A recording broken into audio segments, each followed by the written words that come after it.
किस्मत से माइल हम तुम चैप्टर 46 फटीचा पति। राहुल को एक पल के लिए अपने कानों पर यकीन ही नहीं हो रहा था। फ्लश्ड।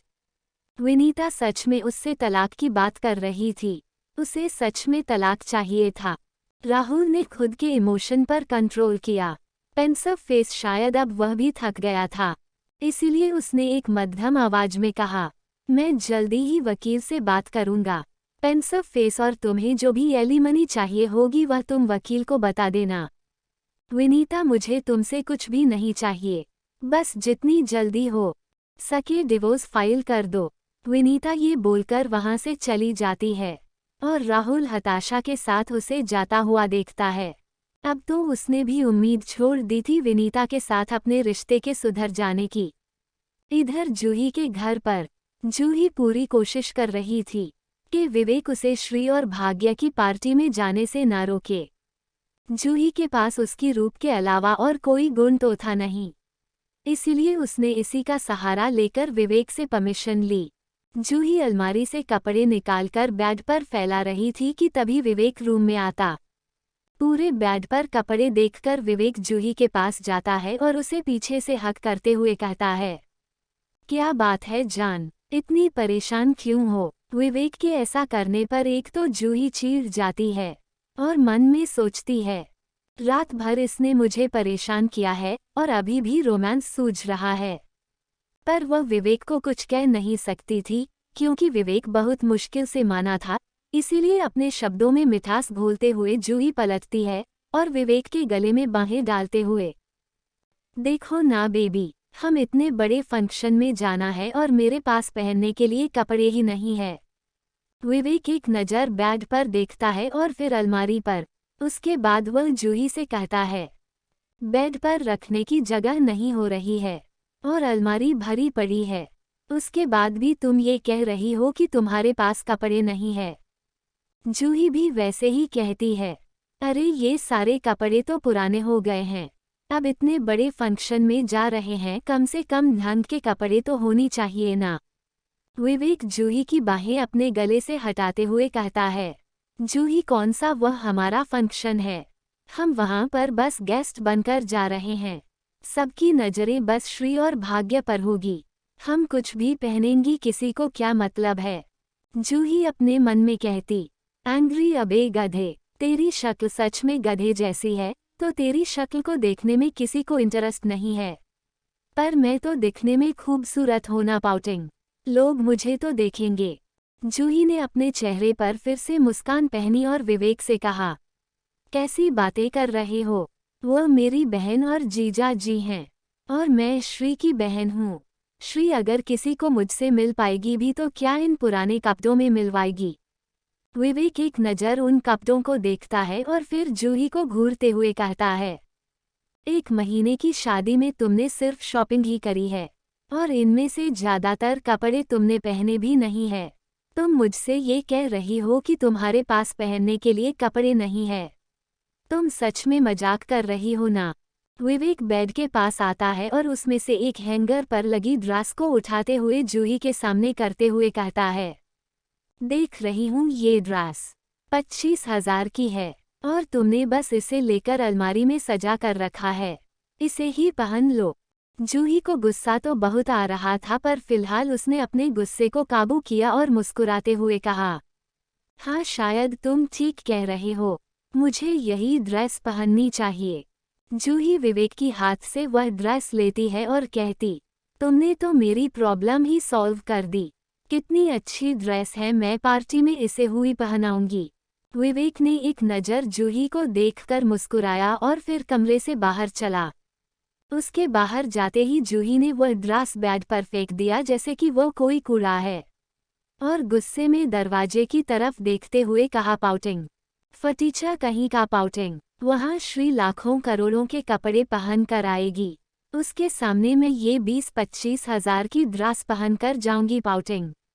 आज तक मेरी ड्रेस कैसी भी रही हो, कम से कम श्री से तो अच्छी थी, पर आज लगता है ये मुझे उसके सामने फटीचा साबित कर ही रहेगा। पाउटिंग। तारांकिन। श्री भाग्य के केबिन से बाहर निकलती है और घर जाने के लिए लिफ्ट में जाती है।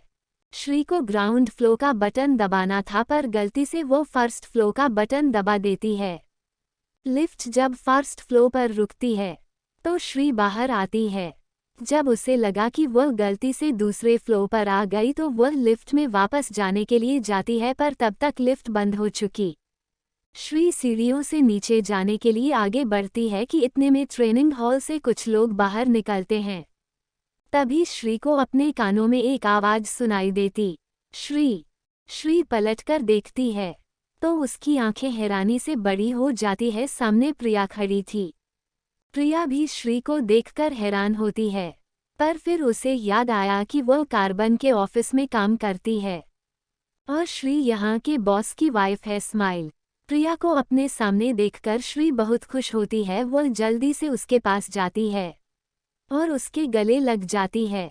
श्री प्रिया से अलग होती है तो उससे हैरानी से पूछती है, तू यहाँ क्या कर रही है? प्रिया मुस्कुराते हुए कहती, मैं यहाँ पर जॉब करती हूँ। श्री फ्लश्ड, क्या तूने बताया नहीं कि भाग्य जी के ऑफिस में जॉब करती है? प्रिया, अरे यार बस 2 दिन पहले ही मेरी ज्वाइनिंग हुई है और अभी तो ट्रेनिंग चल रही है। सोचा था कि पार्टी वाले दिन तुझे बताऊंगी पर मेरा सारा प्लान धरा का धरा रह गया। टंग आउट। श्री मुस्कुराते हुए कहती है, अरे कोई बात नहीं। अच्छा ये बता तू कौन से डिपार्टमेंट में है? प्रिया, पता नहीं यार, अभी तो ट्रेनिंग चल रही है। अभी तो हमें घड़ियों के बारे में ही बताया जा रहा है। श्री, कोई बात नहीं, तू जो भी डिपार्टमेंट में होगी मुझे बता दियो। भाग्य जी से बोलकर तुझे उस डिपार्टमेंट की सबसे अच्छी पोस्ट दिला दूंगी। प्रिया, अरे नहीं यार, इसकी कोई ज़रूरत नहीं है।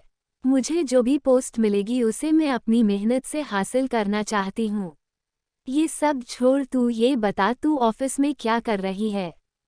श्री ने प्रिया को बताया कि वह भाग्य के लिए लंच लेकर आई थी और दोनों इसी तरीके से बात करते हुए ऑफिस से बाहर निकलती है।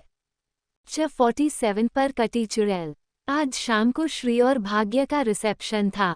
सुबह से ही जयदेव मैंशन की रौनक ही अलग थी। ऑर्गेनाइजर पूरे मैंशन को खूबसूरत तरीके से सजा रहे थे। मीडिया का जमावड़ा जयदेव मैंशन के बाहर लगा हुआ था। सब लोग भाग्य और श्री की एक झलक पाने के लिए बेताब थे, खासकर कि श्री के लिए, क्योंकि भाग्य ने श्री को सबकी नज़रों में आने ही नहीं दिया था। वो दुनिया के सामने श्री का हाथ थाम कर आना चाहता था। भाग्य के कई बिजनेस पार्टनर पार्टी को अटेंड करने वाले थे। इसमें से बहुत से दोस्त हैं तो कुछ उसके कंपीटिटर्स भी थे। अभी दोपहर के 1 बजे बज रहे थे। राहुल और भाग्य स्टडी रूम से आते हुए हॉल में लगे सोफे पर बैठते हैं। तभी एक सर्वेंट उनके सामने कॉफ़ी का मग रखता है। राहुल कॉफ़ी उठाते हुए भाग्य से कहता है, भाग्य, हमारे लंदन के क्लाइंट मिस्टर थॉमस अपनी फैमिली के साथ इंडिया पहुंच चुके हैं। मैंने उन्हें एक स्वीट बुक करके दिया है। वो अपनी फैमिली के साथ वहीं पर है और शाम को सीधा फंक्शन में ही आएंगे। भाग्य, वेरी गुड, वो हमारे बहुत खास मेहमान है तो देखना कहीं कोई गलती ना हो जाए। राहुल कहता है, डोंट वरी, कोई गलती नहीं होगी, मैंने पूरब को कह दिया है। वह खास ख्याल रखेगा मिस्टर थॉमस और उनकी फैमिली का। भाग्य और राहुल आपस में बात ही कर रहे होते हैं कि कितने में भाग्य के कमरे से चिल्लाने की आवाज़ आती है। भाग्य और राहुल घबरा जाते हैं। वो ऊपर देखते हैं तो उनकी आंखें हैरानी से बड़ी हो जाती है। फ्लश्ड। श्री को तैयार करने के लिए जो मेकअप आर्टिस्ट और हेयर स्टाइलिश आए थे वो सब सीढ़ियों से भागते हुए नीचे आ रहे थे। उन सबके चेहरे पर हताशा और डर साफ नजर आ रहा था। भाग्य को तो और ज्यादा हैरानी हुई जब उसने ये देखा कि श्री उनके पीछे झाड़ू लेकर भाग रही है। टंग आउट। मेकअप आर्टिस्ट और हेयर स्टाइलिश सोफे के पीछे आकर खड़ी हो गई। उनके चेहरे पर डर साफ नजर आ रहा था। यशोदा आंटी श्री को रोक रही थी। अरे श्री, क्या कर रही हो? क्यों उनके पीछे पड़ी हो? जाने दो। पर श्री किसी की बात ही नहीं सुन रही थी। वह तो झाड़ू लेकर उन सब को मारने के लिए दौड़ रही थी। भाग्य को तो कुछ समझ में ही नहीं आया कि श्री करना क्या चाहती है। वो श्री के सामने जाकर खड़ा हो गया और उसे रोकते हुए पूछा, अरे क्या हो गया? कैसे परेशान हो? श्री ने गुस्से में एक नज़र उन सारे मेकअप आर्टिस्ट को देखा और फिर गुस्से में भाग्य को देखते हुए बोला, पाउटिंग, इन बंदरिया की इतनी हिम्मत कि यह मेरे बालों को हाथ लगाए। उन लड़कियों के लिए बंदरिया सुन के अचानक से राहुल की हंसी छूट जाती है, टंग आउट। भाग्य भी अपना मुंह साइड में करके हंसते हुए अपनी हंसी को कंट्रोल करता है और श्री से कहता है, ये शहर की बहुत अच्छी मेकअप आर्टिस्ट है, तुम ऐसा नहीं कह सकती। ये सब तुम्हें तैयार करने आई है। इतने में यशोदा आंटी श्री के हाथ से झाड़ू ले लेती है और श्री भाग्य को घूरते हुए उन मेकअप आर्टिस्ट की तरफ उंगली करते हुए कहती है, हट, चुड़ैल सी शक्ल की, आई बड़ी मुझे तैयार करने। खुद की शक्ल देखी होगी इन लोगों ने आईने में। श्री एक लड़की की तरह फाइंड करते हुए, इसे देखो, सब पता चल रहा है कि इसमें आधा किलो फाउंडेशन पोता हुआ है। फिर दूसरे की तरफ पॉइंट करते हुए, और यह मैडम पीपल के पेड़ पर लटकी हुई चुड़ैल नजर आ रही है, इतना डार्क लिपस्टिक लगाई है। और तीसरे की तरफ पॉइंट करके अपनी कमर पर हाथ रखते हुए कहती है, इसकी तो मैं जान ले लूंगी, पाउटिंग।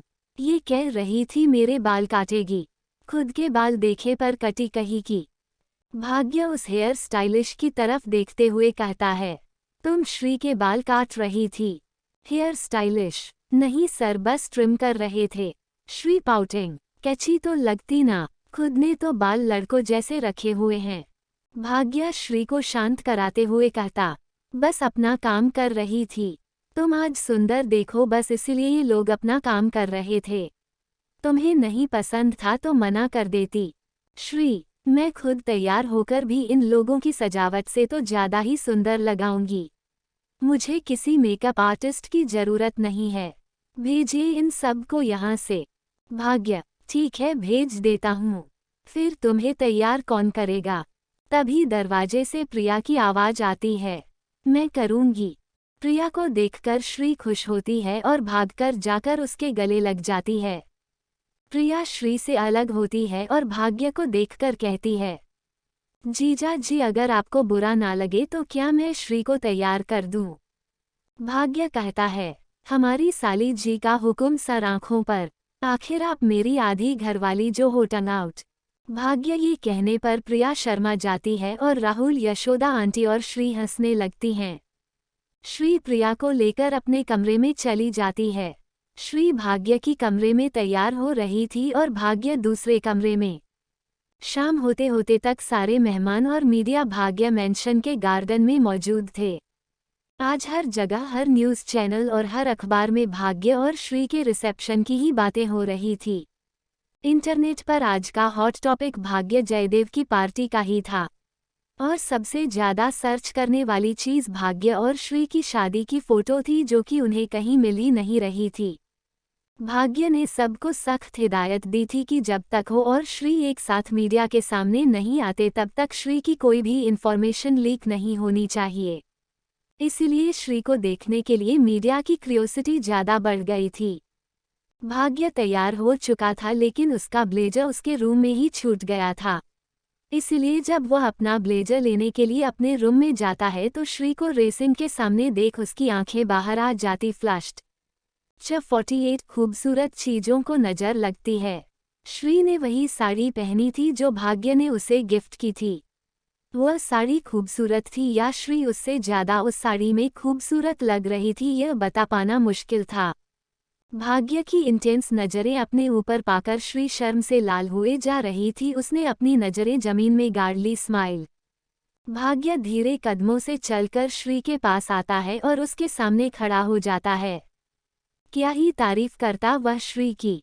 उसके लिए तो उसकी श्री दुनिया की सबसे खूबसूरत लड़की है, जिसके लिए तारीफ के शब्द भी कम पड़ गए हैं। भाग्य में ड्रेसिंग टेबल से काजल उठाया और अपनी उंगली में लगाकर श्री के कान के पीछे लगा दिया। श्री ने हैरान होकर भाग्य की तरफ देखा तो भाग्य ने मुस्कुराते हुए कहा, खूबसूरत चीज़ों को नज़र बहुत जल्दी लगती है। श्री का चेहरा एक बार फिर शर्म से लाल हो गया। स्माइल। वहीं दूसरी तरफ श्री के मामा मामी गार्डन में बैठे हुए थे।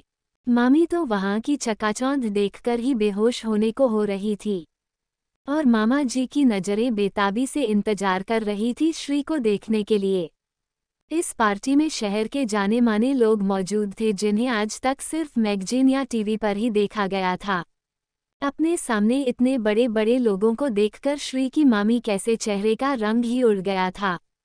जयदेव मेंशन के मेन गेट से 2 गाड़ियां अंदर आती है, जिनमें से विवेक और जूही के साथ उनका पूरा जूहीवार आया था। गाड़ियां जैसी मेंशन के अंदर आती है, जूही की आंखें जैसे ही बाहर आने को हो गई थी। इतना बड़ा घर, फ्लश्ड मेन गेट से लेकर पार्किंग तक, गार्ड, नौकर और बटलर की फौज की। गार्डन एरिया ही इतना खूबसूरत सजा हुआ था, बाकी घर की क्या ही तारीफ करें। गाड़ी जैसे ही पार्किंग एरिया में रुकती है, जूही और हैरान हो जाती। वहां पर 2 BMW, 2 Audi, 1 sports car, 2 limited edition car और 3 विदेशी कार खड़ी थी। इसके अलावा 5 स्पोर्ट्स बाइक और 2 नॉर्मल बाइक अलग से। विवेक, विनीता, जूही और बाकी सब लोग गाड़ी से बाहर आते हैं और जैसे ही सब गार्डन एरिया की तरफ आते हैं, खूबसूरती देखते हुए जूही तो बेहोश ही हो रही थी। वहां विनीता के पापा के एक पहचान वाले मिल गए थे। विनीता के पापा वहां खड़े होकर उनसे 2 मिनट बात कर रहे थे, इसलिए उनका सारा जूहीवार एक तरफ खड़ा था। जूही की नज़र सामने जाती है, कहाँ यशोदा आंटी आती है और सुनील को आवाज देते हुए कहती है, सुनील, मुझे लगता है रिटर्न गिफ्ट में पैकेट कम हो जाएंगे, तुम एक काम करो, जल्दी से जाओ और एक्स्ट्रा पैकेट लेकर आओ। सुनील, अरे आंटी क्यों इतना परेशान हो रही हो, 2000 पैकेट आई है, ऐसे कैसे कम हो जाएंगे। यशोदा, वो सब मुझे नहीं पता, अगर 500 पैकेट एक्स्ट्रा आ जाएंगे तो क्या कुछ चला जाएगा, जल्दी जाओ। ऐसा बोलते हुए वह जल्दी से सुनील को मार्केट भेज देती। जूही उनकी सारी बातें वहीं खड़े होकर सुन रही थी। वो देखती है सुनील उस गाड़ियों की तरफ जाता है और वहां पर एक गाड़ी में बैठकर चला जाता है। जूही हैरानी से अपने मन में कहती है, फ्लश्ड घर के नौकर सामान लाने भी इतनी महंगी गाड़ी से जाते हैं। और उसके बाद विवेक को देखते हुए अपने मन में चढ़ते हुए कहती है, और एक मेरा निकम्मा पति, पूरे घर में बस 2 ही गाड़ियां हैं इनके पास। विवेक और जूही सबके साथ गार्डन में आते हैं तो वहां पर मामा मामी को देखकर उनके पास चले जाते हैं। विनीता के पापा हाथ जोड़कर जूही के पिता से नमस्ते कहते हैं। जूही के पिता भी हाथ जोड़कर कहते हैं, नमस्ते भाई साहब। जूही अपनी मां का हाथ खींचकर दूसरी तरफ ले जाती है। जूही की मां, मुझे खींच क्यों नहीं है? जूही, तुम्हें दिखा रही हूं कि तुमने क्या खोया है। जूही की मां एक तरफ देखते हुए, अरे खोया था, अब तो मिल गया, वो रहा आइसक्रीम वाला, कब से ढूंढ रही थी इसे, टंग आउट। जूही अपना सर पीट लेती है और अपनी मां से कहती है, अरे मम्मी, इन छोटी छोटी मिठाइयों के चक्कर में तुमने शाही टुकड़ा छोड़ दिया। और फीमेल, कुमुद मामी, तू कहना क्या चाहती है, साफ साफ बोल। जूही, तुमने कभी सोचा था श्री को ये सब मिलेगा? घर देख रही हूँ उसका, ये सब मेरा होना चाहिए था, पर उस श्री को मिल गया। कुमुद मामी, जूही, श्री की इस किस्मत से तो मुझे भी जलन हो रही है, पर तुझे भी कोई छोटा मोटा घर नहीं मिला है। विवेक का भी इस शहर में एक नाम है, उसकी परिवार की भी बहुत इज्जत है। माना कि श्री के पति जितना अमीर और नामचीन बिजनेस में नहीं है, पर उससे कम भी नहीं है। यह मत भूल कि तूने उससे अपनी मर्जी से शादी की है, वरना आज श्री विवेक के साथ होती है, और तू चाहकर भी जयदेव मेंशन में नहीं होती। कुमुद मामी किस बात पर जूही बुरी तरह से चिढ़ जाती है और कहती है, आप मेरी माँ है या दुश्मन? कुमुद मामी, तेरी माँ हूँ इसीलिए कह रही हूँ, अपने घर पर ध्यान दें। श्री की किस्मत में जो था वह से मिल गया, अब हमारा उससे कोई लेना देना नहीं है। वही एक और विनीता को प्यास लग रही थी, उसने देखा थोड़ी दूर पर कोल्ड ड्रिंक रखा हुआ है। वो उस कोल्ड ड्रिंक के काउंटर पर जाती है कि तभी पीछे से कुछ लड़के उसे देखकर सीटी बजाते हैं। विनीता पलट के उस लड़के को देखती है और गुस्से में उसके पास आकर कहती है, क्या बदतमीजी है?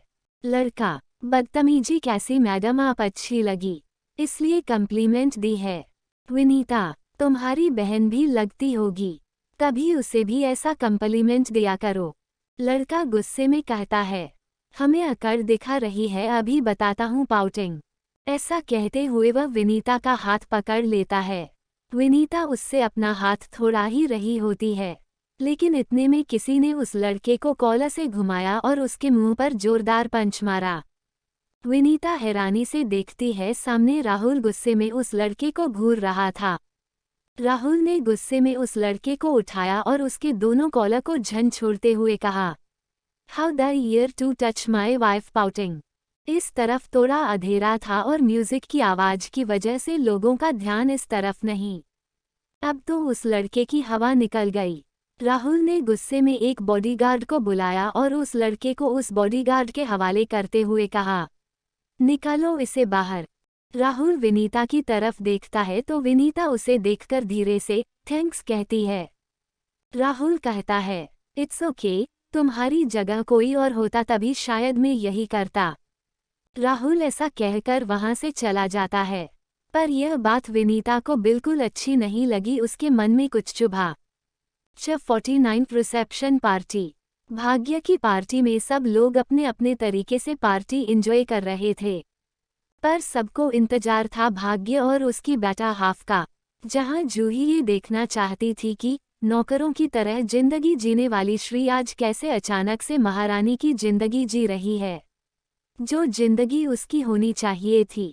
तो वही जूही की मां शांति ये देखना चाहती है कि श्री ने कितनी महंगी साड़ी और गहने पहने हैं। मामा जी को तो बस इंतजार है श्री और भाग्य के आने का।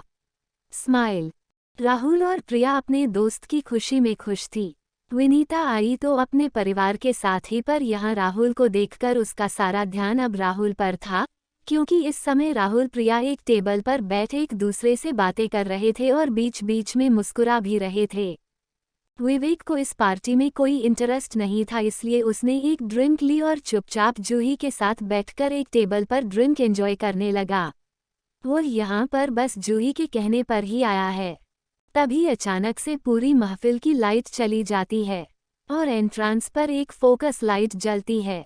अपने डार्क ब्लैक ब्लेजर में भाग्य श्री को लेकर आ रहा था, जिसने इस समय maroon embroidery diamond work sari पहनी थी।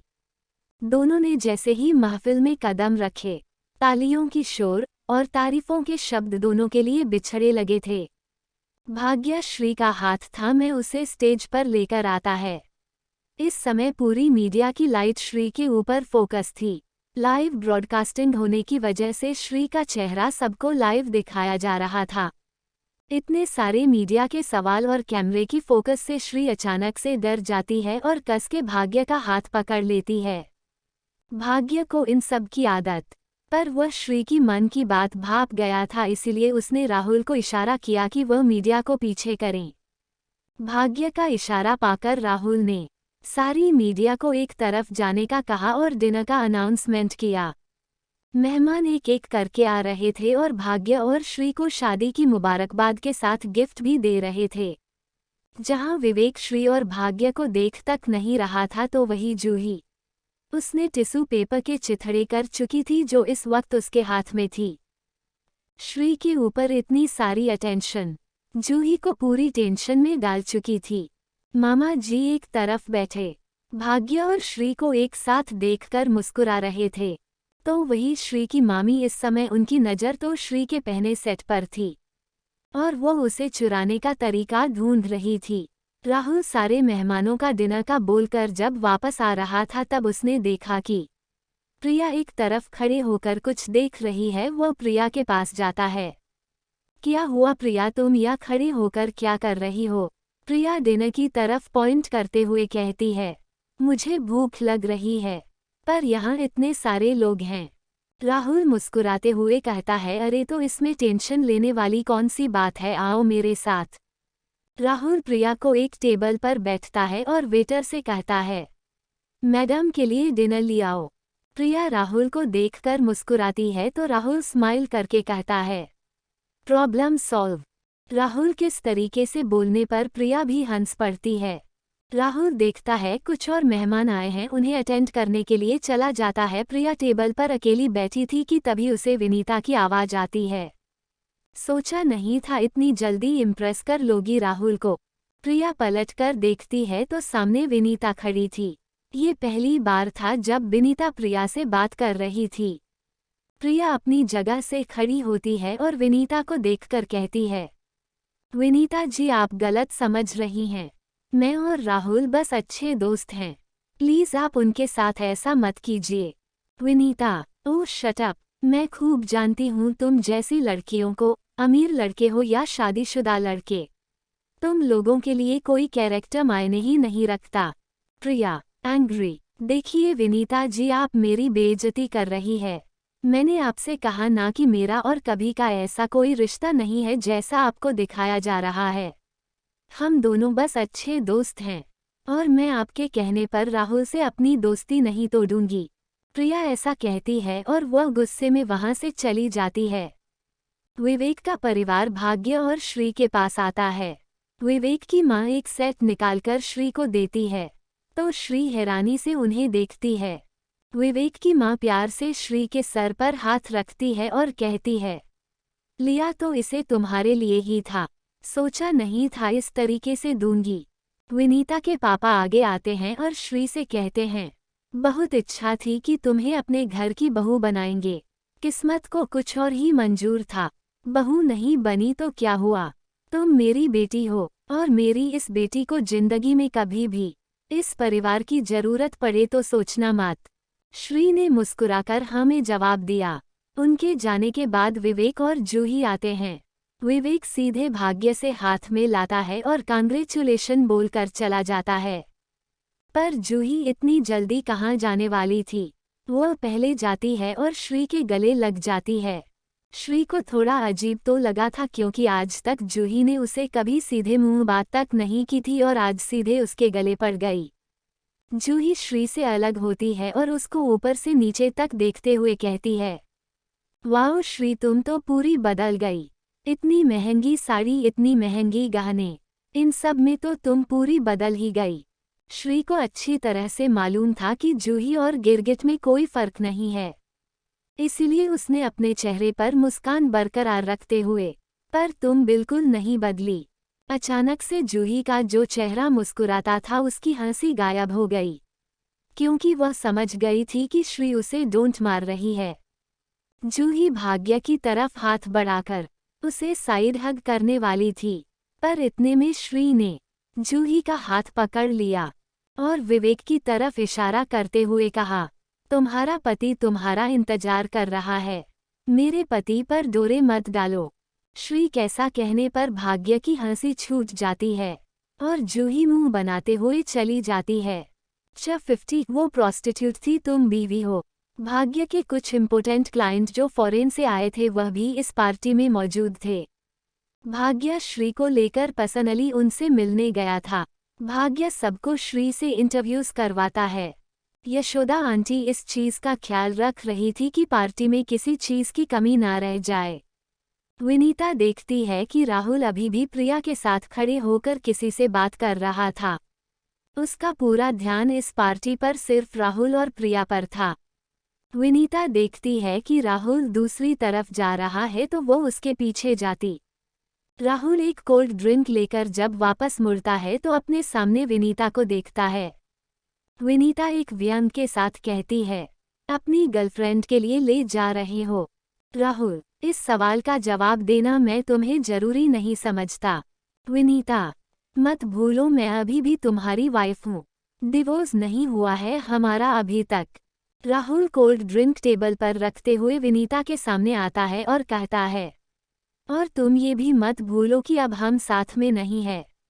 तुम मेरा घर छोड़कर और मुझे छोड़कर जा चुकी हो। वैसे तो मैंने तुम्हें साफ साफ कह दिया है कि मेरा और प्रिया का कोई रिश्ता नहीं है सिवाय दोस्ती के। फिर भी तुम्हें ऐसा लगता है कि मेरे और उसके बीच कुछ चल रहा है, तो तुम अपनी सोच की दुनिया में ही कायम रहो, क्योंकि मुझे अब इससे कोई फर्क नहीं पड़ता। मैं किसके साथ हूँ, क्या कर रहा हूँ, इससे तुम्हें भी नहीं पड़ना चाहिए और तुम फिक्र मत करो, मैं हमारे टूटे रिश्ते का इल्जाम कभी तुम पर नहीं दूंगा। राहुल वहां से चला जाता है और विनीता उसे खुन्नस में देखती रहती है, एंग्री।